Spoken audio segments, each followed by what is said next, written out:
morning, students. I am Dr. Sudhir Kumar Sinha from Gosna College, Ranchi. Today, I will discuss about Indian economy, performance and policies. ये become semester 4 का paper है, जिसके पहला chapter में हम लोग study करेंगे इकोनॉमिक डेवलपमेंट। इकोनॉमिक डेवलपमेंट क्या होता है? जहाँ तक डेफिनेशन पर जाएंगे, इस तरह के डेफिनेशन को डिस्क्राइब करना बहुत ही कठिन होता है, लेकिन फिर भी हम लोग कोशिश करते हैं। Now it is very difficult to provide an accepted definition of economic development. For convenient, we study under two heads. तो एक एक्सेप्टेड डेफिनेशन देना बहुत ही डिफिकल्ट होता है, लेकिन फिर भी इसको हम लोग दो भाग में डिवाइड करके अलग अलग तरीके से पढ़ते हैं। पहला है क्लासिकल अप्रोच। क्लासिकल अप्रोच का मतलब है increase in net national income. मतलब नेशनल इनकम अगर हमारा बढ़ता है तो इकोनॉमिक डेवलपमेंट हो रहा है।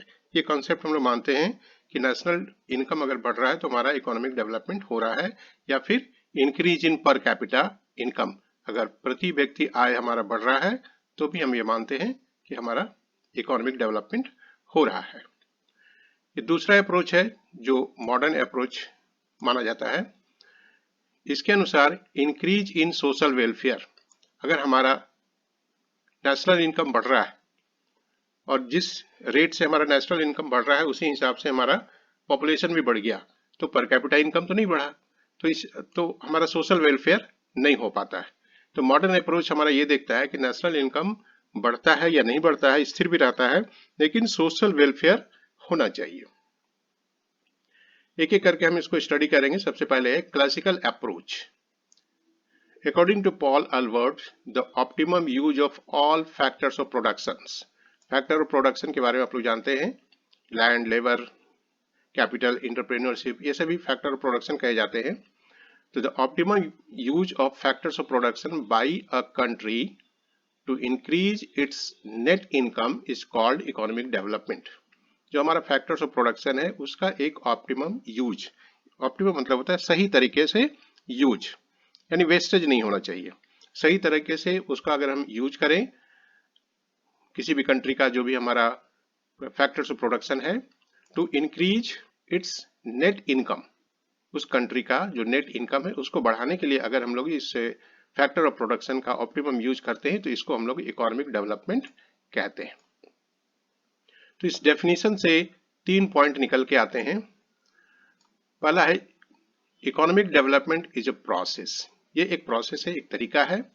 It means to achieve any objective. इसका मतलब है किसी ऑब्जेक्टिव को प्राप्त करना। एमलेसली, बिना किसी ऑब्जेक्टिव के हम कोई काम नहीं करते हैं, तो इकोनॉमिक डेवलपमेंट भी हमें किसी ऑब्जेक्टिव को प्राप्त करने के लिए एक तरीका है, एक साधन है, एक प्रोसेस है। नंबर 2 में under economic development national income increase in long run. National income हमारा बढ़ता है, लॉन्ग रन में नेशनल इनकम बढ़ेगा। And the third is all factors of production are used at optimum level to increase national income. जो भी हमारे पास factor of production है सभी का ऑप्टिमम लेवल तक यूज होना चाहिए, जिससे हमारा नेशनल इनकम बढ़ता हो। Now number 2 is modern approach. इस अप्रोच के हिसाब से according to modern view the social development is defined as social welfare. Social development का मतलब क्या होता है? सोशल वेलफेयर, यानी सोशल वेलफेयर होना चाहिए। After 1970 economist started feeling that even after increase in per capita income social welfare has not increased. ये हम लोगों ने महसूस किया कि पर कैपिटा इनकम बढ़ने के बावजूद भी सोशल वेलफेयर में किसी प्रकार का वृद्धि नहीं हुआ। According to this view economic development is that process which reduced poverty, unemployment and inequality of income। तो इस व्यू के हिसाब से, इस अप्रोच के हिसाब से इकोनॉमिक डेवलपमेंट का मतलब क्या है?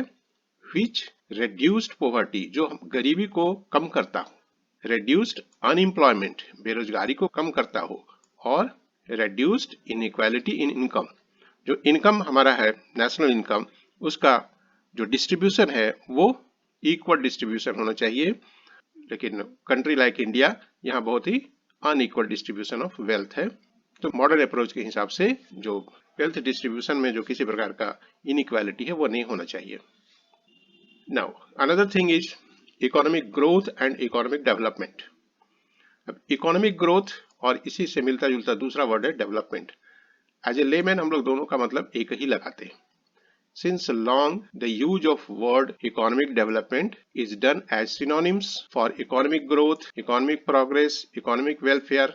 तो economic development का मतलब हम लोग growth, progress, welfare से लगाते हैं, लेकिन दोनों में difference है। economic growth क्या है? It means expansion of national income. यानी नेशनल इनकम किसी भी कंट्री का या किसी भी इकोनॉमी का अगर नेशनल इनकम बढ़ता है तो हम लोग इकोनॉमिक ग्रोथ मानते हैं। Therefore, in economic growth, attention is paid on the point that whether during any time period in comparison to other time period, production is more or not. यानी किसी particular time period को हम study करते हैं और फिर उसी तरह का कोई दूसरा टाइम पीरियड को स्टडी करते हैं। दोनों टाइम पीरियड में हम प्रोडक्शन के बारे में देखते हैं, प्रोडक्शन हमारा बढ़ा या नहीं। अगर बढ़ा तो इकोनॉमिक ग्रोथ है और नहीं बढ़ा तो इकोनॉमिक ग्रोथ नहीं हुआ। In other word, economic growth is a quantitative concept. यहाँ पे हम लोग क्वांटिटी देखते हैं, यानी क्वांटिटी हमारा बढ़ा या नहीं। अगर क्वांटिटी बढ़ गया तो मतलब इकोनॉमिक ग्रोथ हुआ और नहीं बढ़ा तो इकोनॉमिक ग्रोथ नहीं हुआ। इसलिए हम लोग इकोनॉमिक ग्रोथ को कर सकते हैं साइज ऑफ प्रोडक्शन। कितना बड़ा साइज का प्रोडक्शन हुआ, दैट इज कितना ज्यादा वॉल्यूम में प्रोडक्शन हुआ। It means it is a quantitative measure, quantitative measure है। And other thing is economic development. अब इकोनॉमिक डेवलपमेंट क्या है? ये भी इकोनॉमिक ग्रोथ से ही निकल करके आया है। तो इसमें size of production plus economic welfare, जितना भी हमारा ग्रोथ हुआ है, अगर उस ग्रोथ से हमारे सोसाइटी का वेलफेयर होता है तो उसको हम इकोनॉमिक डेवलपमेंट की कैटेगरी में रखेंगे। It means it is a qualitative measure. इसमें क्वालिटी होनी चाहिए जो हमारा सोशल वेलफेयर कर सके। अब हम लोग इस दोनों अप्रोच में economic growth and economic development जो टू वर्ड्स हमारे पास आया है, एक्चुअल में दोनों में डिफरेंस है क्या? तो एक कॉलम के हिसाब से हम लोग इसके डिफरेंस को स्टडी करेंगे। Basis of difference and first is economic growth, second economic development. सबसे पहले हम लोग नेचर। तो इकोनॉमिक ग्रोथ का नेचर क्या है? Increase in production is essential. इसमें यह जरूरी है कि हमारा प्रोडक्शन बढ़ना चाहिए, तभी हम इकोनॉमिक ग्रोथ मानेंगे, क्योंकि ये वॉल्यूम में, अगर वॉल्यूम प्रोडक्शन वॉल्यूम बढ़ता है तो उसको हम लोग इकोनॉमिक ग्रोथ मानते हैं। And economic development, it requires increase in production along with technological and institutional changes. Means इसमें टेक्नोलॉजी में चेंज होना चाहिए, प्रोडक्शन तो बढ़ना चाहिए लेकिन साथ साथ टेक्नोलॉजी या इंस्टीट्यूशनल चेंजेस होना चाहिए। इट मींस यहाँ पे वेलफेयर की बात होती है। Number 2, social justice. Economic growth में social justice not required. Production तो बढ़ता है लेकिन सोशल जस्टिस होता है या नहीं होता है उससे कोई खास मतलब नहीं है। लेकिन इकोनॉमिक डेवलपमेंट में it is required with increase in production. Production बढ़ता है तो सोशल जस्टिस होना चाहिए, यानी समाज के हर तबके के लोगों पर उस डेवलपमेंट का पॉजिटिव असर पड़ना चाहिए।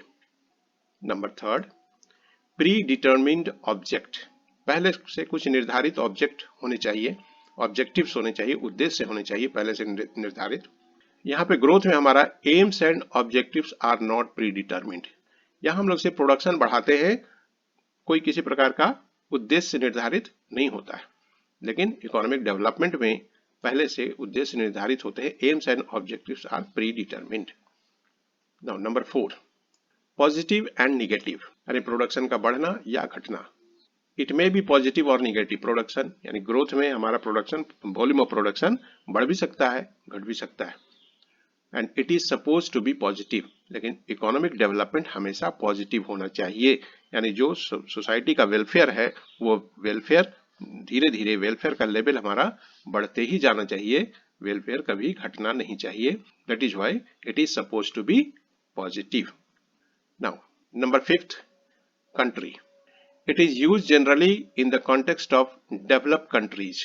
इकोनॉमिक ग्रोथ जहां वेलफेयर तो ऑलरेडी पहले से हो चुका है, यानी डेवलपमेंट तो पहले से हो चुका है, तो वहां पे ग्रोथ चाहिए, यानी वॉल्यूम ऑफ प्रोडक्शन अधिक से अधिक चाहिए। तो जो डेवलप्ड कंट्री है वहां पे वेलफेयर की बात हम लोग ज्यादा नहीं करते हैं, क्योंकि वेलफेयर लेवल वहां पहले से बहुत हाई है। लेकिन जो डेवलपिंग कंट्री है या अंडर डेवलप्ड कंट्री है, यहाँ पे सोशल वेलफेयर का लेवल बहुत नीचे है, और इसलिए अगर इकोनॉमिक प्रोग्रेस की बात होगी तो वहां पे हम लोग इकोनॉमिक डेवलपमेंट की बात करेंगे. So it is used generally in the context of under developed countries like India and it's neighbouring country. Now others, it is quantitative. ठीक है, ये पहले ही लाइन से क्लियर है, क्वांटिटेटिव है, ये वॉल्यूम है. इट इज क्वालिटेटिव, जैसे यहाँ पे क्वालिटी है. It is the result of regular events, जो रेगुलर इवेंट्स हम डेली काम करते हैं उसका एक रिजल्ट है. It is of intense desire of progress, लेकिन यहाँ पे प्रोग्रेस की बात करते हैं. इकोनॉमिक प्रोग्रेस किस प्रकार के होगा, सोसाइटी का प्रोग्रेस किस प्रकार होगा. It is statics equilibrium condition. यहाँ जो हमारा इक्विलिब्रियम कंडीशन है वो स्टैटिक है, स्थिर है. मीन्स यहाँ पे हम लोग किसी प्रकार के डेवलपमेंट की बात नहीं करते, लेकिन इकोनॉमिक डेवलपमेंट में it is dynamic equilibrium condition. यहाँ पे जो इक्विलिब्रियम कंडीशन है वो डायनामिक है, यानी वो बढ़ता हुआ है. Now other topic is determinants of economic development. Economic development करने के लिए कौन कौन सा फैक्टर्स जरूरी है, क्या क्या बातें हो सकती है जिससे हमारा इकोनॉमिक डेवलपमेंट हो सकता है. तो इसको हम लोग दो कैटेगरी में पढ़ते हैं. पहला है हमारा economic factors and the second is non economic factors. ठीक है, कुछ इकोनॉमिक फैक्टर है जो हमारे सिस्टम पर प्रभाव डालता है और कुछ नॉन इकोनॉमिक फैक्टर्स है. तो पहले हम लोग इकोनॉमिक फैक्टर्स के बारे में जाने. इकोनॉमिक फैक्टर्स में कुछ पॉइंट्स आते हैं. Number 1 is supply of natural resources. जो नेचुरल रिसोर्सेस हैं ये मैनमेड नहीं है. It means those nature gifted material factors which cannot be made by human. इसको ह्यूमन नहीं बना सकता, ये नेचर के द्वारा दिया गया चीज है. It includes land, water, mineral, sea resources, forest, climates, rains etcetera. तो ये सभी नेचर के द्वारा प्रोवाइड किया गया है, that is natural resources. Second is human resources. Human resources means जो हमारा पॉपुलेशन है. It means population, it's education, जो पढ़े लिखे लोग हैं. इट्स एफिशिएंसी, जो काम करने में ज्यादा सक्षम है. फार साइटेडनेस, जो दूरदर्शी हैं, यानी जो आगे की सोच सकते हैं, आगे की समझ सकते हैं. And productivity of any country. Human resource का मतलब हो गया population, it's education, efficiency, far sightedness and productivity of any country. Human is not the means of production, but viable also because whatever he produces consumes also. Human जो सिर्फ means of production ही नहीं है, यानी ये production में तो काम करता ही है एज ए ह्यूमन रिसोर्स, बल्कि ये वही सेम पर्सन कंज्यूमर भी है. वो कंज्यूम्स भी करता है, जो प्रोडक्शन होता है उसको कंज्यूम भी यही लोग करते हैं. So human resources has double role. इसके पास डबल रोल है. First is as means of factors services of human, वैसा human जो काम करता है. and another is as units of consumption of human resources, ये वैसा human resource है जो products को consume भी करता है. now number third, capital and capital formation. अभी capital का मतलब क्या है? capital means those human created goods which are used for more production. Human के द्वारा क्रिएटेड वैसा गुड्स जो और प्रोडक्शन में हमें मदद करेगा. Capital has important contributions in the process of economic development. The process which increase the capital stock in the country is called the process of capital formation. अब ये कैपिटल फॉर्मेशन कैसे होगा? तो कैपिटल फॉर्मेशन में मुख्य रूप से 3 stage आते हैं. Number 1 is saving. सबसे पहला हमारा जो इनकम है उससे हमें कुछ सेविंग होना चाहिए. Number 2 is collecting the saving. अब उस सेविंग को हम इकट्ठा करें. अब सेविंग को हम किसी दूसरे हेड में खर्च कर दें तो फिर सेविंग तो खत्म हो गया. जरूरी पॉइंट क्या है? Collecting the saving. Second point में उस सेविंग्स को हम इकट्ठा करें, बैंक में जमा करके या हम अपने पर्सनल कहीं पर जमा करें, जैसे भी हो उसको हम कलेक्ट करें. और number 3 is conversion of saving into capital assets. अब उस सेविंग का जो हमने कलेक्ट किया है उसको हम कैपिटल एसेट्स में कन्वर्ट करें. Now number 4 is capital output ratio. It means those units of capital which are required for producing 1 unit of goods. कैपिटल का वह भाग जो 1 यूनिट ऑफ गुड्स के प्रोडक्शन में जरूरी है. ठीक है, that is called capital output ratio.